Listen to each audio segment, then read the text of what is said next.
Assalamualaikum warahmatullahi wabarakatuh. Halo sahabat semua, hari ini kita akan menelusuri sejarah perkembangan Islam di masa paling awal, yaitu masa Nabi Muhammad SAW.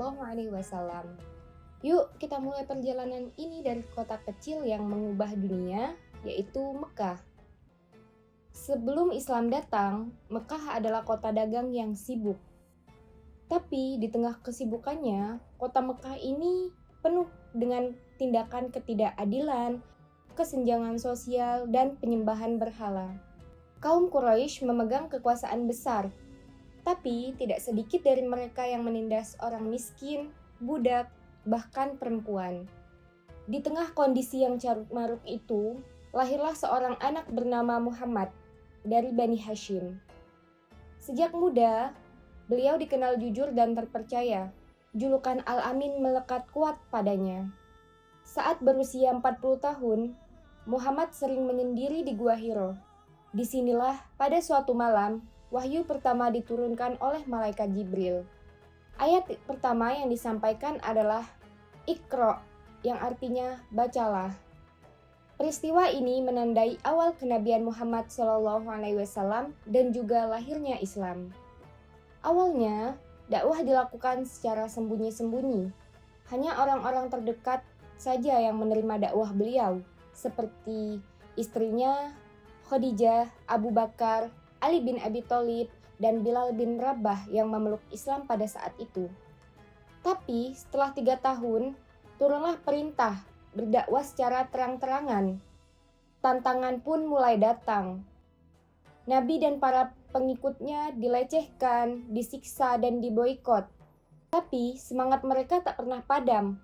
Islam terus menyebar meskipun perlahan. Setelah Khadijah dan Abu Thalib wafat, Nabi SAW mengalami masa yang berat. Bahkan saat beliau berdakwah ke Taif, beliau dilempari batu dan juga kotoran. Tapi Allah memberikan hadiah luar biasa, yakni perjalanan Isra Mi'raj yang bisa memperkuat hati dan keyakinan beliau. Puncaknya adalah saat Allah perintahkan hijrah ke Yathrib atau Madinah. Di kota ini, Islam berkembang pesat. Nabi menjadi pemimpin agama, pemimpin militer, dan juga politik. Piagam Madinah ditegakkan, sebuah konstitusi awal yang menjamin hak semua warga, termasuk non-muslim. Dari Madinah, Islam menyebar luas, bahkan keluar Jazirah Arab. Tahun ke-8 Hijriah, Nabi Muhammad SAW dan para sahabat kembali ke Mekah, tapi bukan dengan pedang yang penuh dendam, melainkan dengan ampunan dan kasih sayang. Peristiwa ini dikenal sebagai Fathu Mekah dan menjadi momen besar kembalinya kota suci itu ke dalam pelukan Islam. Pada tahun ke-11 Hijriah, Nabi Muhammad SAW wafat, tapi warisan beliau tak pernah padam. Islam terus berkembang dari timur hingga barat. Apa yang beliau bangun bukan sekedar agama, tapi peradaban yang dapat mengubah wajah dunia.